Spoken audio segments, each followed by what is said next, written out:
సాయిరామ్. ఆ సాయినాథుని ఆశీర్వాదంతో ప్రతి ఒక్కరూ కూడా ఆనందంగా, ఆరోగ్యంగా, అష్టైశ్వర్యాలతో ఉండాలని మనస్ఫూర్తిగా కోరుకుంటున్నానండి. అనంతకోటి బ్రహ్మాండ నాయక, రాజాదిరాజా, యోగిరాజా, పరబ్రహ్మ, శ్రీ సచ్చిదానంద సద్గురు సాయినాథ్ మహారాజ్కి జై. ఈరోజు బాబా గారు మన కోసం పంపించిన సందేశం ఏంటంటే, ఆలస్యం చేసే కొద్దీ చేజార్చుకుంటావు. ఈ క్షణమే నన్ను తాకు, ఈ జన్మకు సరిపడా సంపద చేరుస్తాను అని చెప్పి బాబాగారైతే అంటున్నారండి. మరి బాబాగారు పంపించిన సందేశం పూర్తిగా అర్థం అవ్వాలి అంటే వీడియోని చివరి వరకు స్కిప్ చేయకుండా చూడండి. ఇప్పుడు నేను చెప్పబోయే మాటలు అనేవి నీకు చాలా అవసరమైనవి. ఈ మాట అనేది నీకు తప్పకుండా అవసరమవుతుంది. ఏంటోలే అనుకోకుండా ఈ సాయి మీద నమ్మకంతో ఒక్కసారి విను. నీ యొక్క జీవితంలో నిత్యావసరాల విషయంలో ముఖ్యమైన ఒక విషయం అనేది ఉంది. అదే మాట అది భావ వ్యక్తీకరణ మార్గం. అంటే నీ జీవితానికి సంబంధించిన మార్గాన్ని చూపిస్తుంది. మాటయే మనిషికి సంస్కారాన్ని తెలియజేస్తుంది. మాటే మనిషి యొక్క హక్కు వ్యక్తిత్వానికి ఒక రూపం. కొంతమంది ఆలోచించి మాట్లాడితే మరికొంతమంది మాట్లాడిన తర్వాత ఆలోచిస్తారు. దాన్ని సరిచేసుకునేందుకు నానా పాటలు పడతారు. కాలు జారితే తీసుకోవచ్చు, నోరు జారితే ఎలా తీసుకోగలవో చెప్పు. కాబట్టి పెదవి దాటితే చాలా అనర్థాలకు దారి చేస్తుంది. అనవసరంగా మాట్లాడకూడదు. నీ యొక్క మాట ఎలా ఉండాలి అంటే, నీ యొక్క మాట తీరు అనేది ఇతరులను నొప్పించకూడదు, ఇతరులకి బాధ కలిగించకూడదు. నీ మాట వల్ల ఇతరులకి ఆపద కలగకూడదు. నీ మాట తీరు ప్రకారం నీ యొక్క అభివృద్ధి ఉండాలి. నీ మాట తీరు వలన ఇతరులకి సాయం దొరకాలి. నీ మాట తీరు వలన నువ్వు మంచి అని అనిపించుకోవాలి. అలా ఉండాలి నీ మాట తీరు. అప్పుడే కదా నీకు గొప్ప స్థాయి వస్తుంది. అది ఎప్పుడైనా సరే నీకు మంచి పేరుని కూడా తీసుకువస్తుంది. మాట పలుకుల వలె నీకు విలువ అనేది వ్యాప్తి చెందుతుంది. అందుకే ఎవరితో, ఎవరి గురించి, ఏది, ఎందుకు, ఎలా, ఏ పరిస్థితుల్లో మాట్లాడుతున్నావు అనేది చాలా ముఖ్యమైన విషయం అని చెప్పి తెలుసుకోవాలి. ఎలా మాట్లాడాల్సిన అవసరం ఉంది అని ఆలోచించాలి. ఆలోచించకుండా మాట్లాడడం అనేది తప్పు. మాటల్లో ఆత్మవిశ్వాసం, ఆత్మీయత, నమ్మకం అనేవి ఉట్టిపడాలి. ఒక విషయం చెప్పాలి అనుకున్నప్పుడు అది సూటిగా, స్పష్టంగా చెప్పాలి. అది నీ యొక్క శరీరం యొక్క ఉద్దేశమైన, ఇతరుల గురించి అయినా ఏదైనా సరే స్పష్టంగా, సందేహరహితంగా ఉండకూడదు. ఏదైనా స్పష్టంగా ఉండాలి. లేకపోతే అపార్థాలకు దారి తీసే అవకాశం ఎక్కువగా ఉంటుంది. సంబంధాలు దెబ్బతింటాయి. ఎక్కువ మంది ఆపదలో ఇరుక్కుంటారు. నీ జీవితమే అల్లకల్లోలం అవుతుంది. మాట చిక్కుల్లో పడేస్తుంది. ఒక్కొక్కసారి మాటే చిక్కుల్లో నుంచి బయటపడేస్తుంది మరొకసారి. కాబట్టి ఎలాంటి మాటలు మాట్లాడాము, ఏ సందర్భంలో ఏ మాట వాడామో, మనం మాట్లాడే ఆ యొక్క స్లాంగ్ ఎలా ఉంది, మనం మాట్లాడే తీరు ఏ విధంగా ఉంటుంది అనేది కూడా తప్పకుండా చూసుకోవాలి. సత్యమే అయినా కూడా అర్థం కాకుండా చెప్పకూడదు. నిజాన్ని కూడా నిర్భయంగా చెప్పాలి అంటారు. కానీ నిజాన్ని కూడా ఒక్కొక్కసారి గట్టిగా చెప్పకూడదు. ఆ నిజాన్ని ఎంత సున్నితంగా చెప్తారు. అదే ఒక విలువైన విషయం. అబద్ధం అనేది ఎంత అబద్ధాలకు దారితీస్తుంది.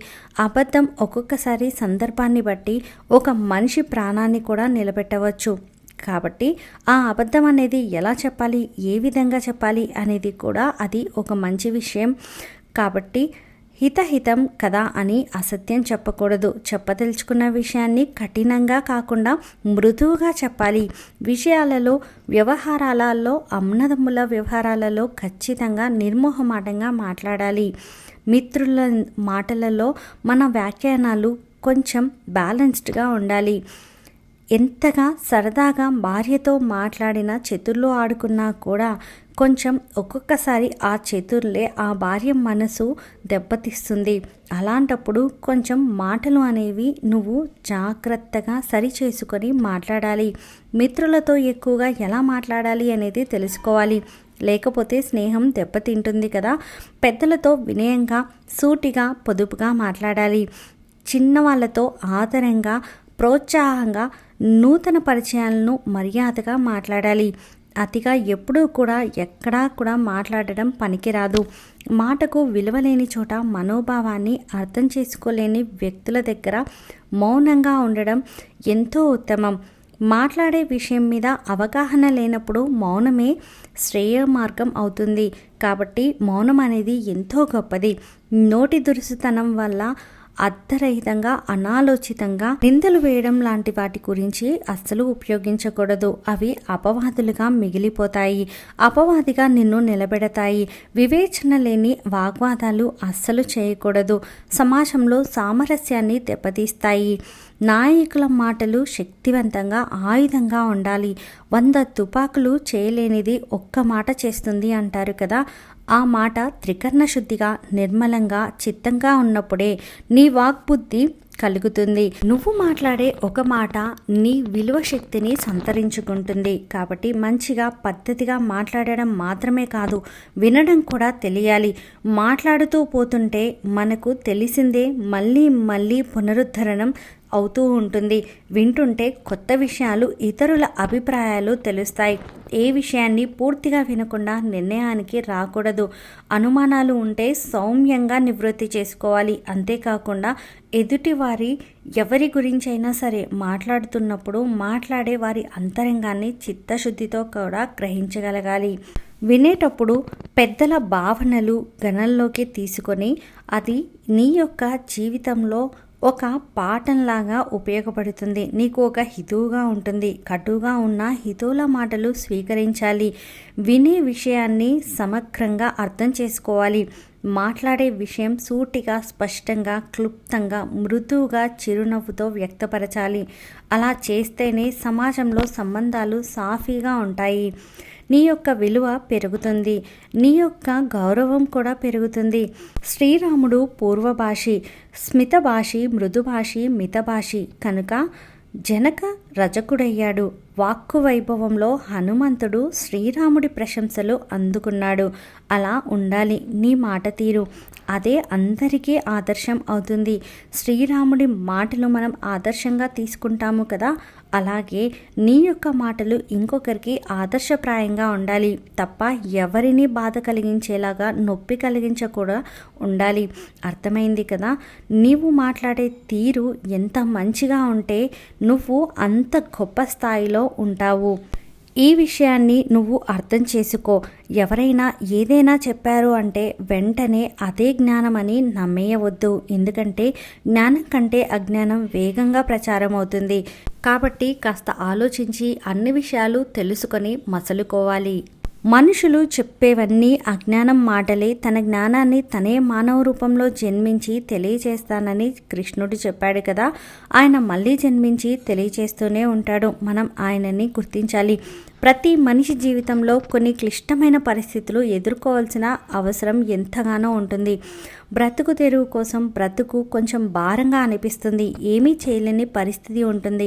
అలాంటి సమయంలో మనం వెతకవలసింది సాయం కోసం కాదు, ఎవరి కోసం వచ్చి మనం సాయం చేస్తారు అని కాదు, మన మనసులో మనలో ఉన్నటువంటి శక్తి కోసం. ఆ శక్తి ఆత్మవిశ్వాసం. దాన్ని ఎదుర్కోవాలి. బ్రతుకు భారంగా ఉంది అనుకోకుండా బ్రతికేది నేనే, నా జీవితాన్ని నేనే సరిదిద్దుకుంటానని ఆత్మధైర్యాన్ని పెంచుకో. అది నీ మనసు చెప్పే మాట. విను, జాగ్రత్తగా విను. నీ మనసు ఏమి చెప్తుంది, నీ మనసులో ఉన్నటువంటి భావాలు ఏంటి, నీ మనసు ఎందుకని నీకు పదే పదే ఒకే విషయాన్ని చెప్పాలి అనుకుంటుంది అన్న విషయాన్ని తెలుసుకో. ముందు నీ మనసులో ఉన్నటువంటి మాటల్ని నువ్వు జాగ్రత్తగా వినడం నేర్చుకో. తర్వాత అవతలి వారు చెప్పేది జాగ్రత్తగా వినగలుగుతావు.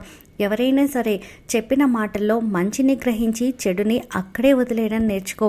ఆ చెడు మాటల్ని పట్టుకొని నువ్వు వాటిని వేగంగా వ్యాప్తి చేశావు అంటే అది నిన్ను ఇంకా జీవితంలో దిగజార్చుతుంది. కాబట్టి అటువంటి వాటిని వెంటనే వదిలివేయాలి.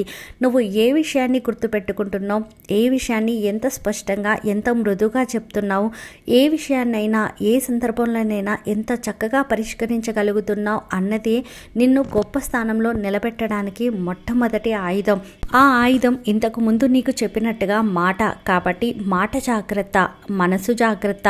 అలాగే ఎప్పుడూ కూడా మితభాషిగా ఉండు. ఎంత మితభాషిగా ఉంటే నువ్వు అన్ని కొత్త విషయాల్ని తెలుసుకోగలుగుతావు అని చెప్పి బాబా గారు అయితే అంటున్నారండి. ఈ వీడియో మీకు నచ్చితే ప్లీజ్ లైక్ చేయండి. మరికొంతమంది సాయి భక్తులకు వీడియోని షేర్ చేయండి. ఫస్ట్ టైం ఛానల్ని చూసిన వారు సబ్స్క్రైబ్ చేసుకొని పక్కనే ఉన్నటువంటి బెల్ ఐకాన్ని క్లిక్ చేయండి. ఆ సాయినాథుని ఆశీర్వాదంతో ప్రతి ఒక్కరూ కూడా ఆనందంగా ఆరోగ్యంగా అష్టైశ్వర్యాలతో ఉండాలని మరొక్కసారి మనస్ఫూర్తిగా కోరుకుంటున్నానండి. సర్వే జనా సుఖినో భవంతు.